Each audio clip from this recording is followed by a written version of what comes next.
Angedacht zwischen Rhein und Reben. Impulse aus dem Kirchenbezirk Germersheim. Hallo zusammen. Ich liebe den November und kann ihn zugleich nicht leiden.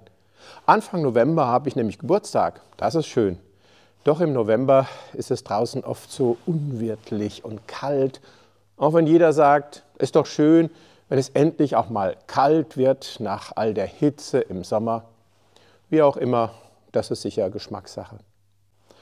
Mit dem November verbinde ich auch das Thema Tod und Sterben. Mit unseren Konfirmandinnen und Konfirmanden waren wir letzten Samstag auf dem Friedhof.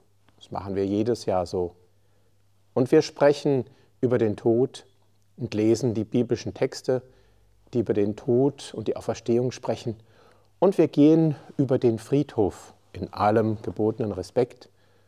Zum Bestatter gehen wir dann auch und das eröffnet den jungen Menschen unbekannte Einblicke, Dinge, die sie sonst nicht so erahnen.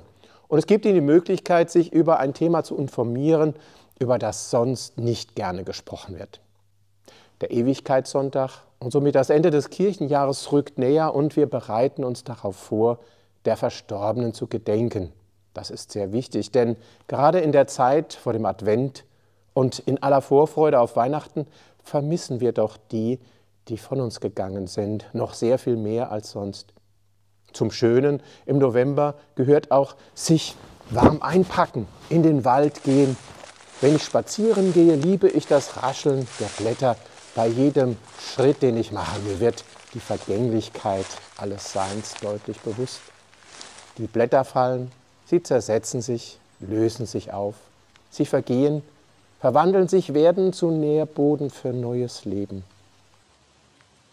Wie gut das alles ineinander greift. Ewiger Kreislauf von Werden und Vergehen, Zerfall und Neubeginn. Wie gut, dass alles so angeordnet ist und ich staune, dass ich Teil des großen Ganzen bin. Und ich freue mich darauf, dass ich darauf vertrauen kann, dass Gott für mich und für uns alle einen guten Plan hat.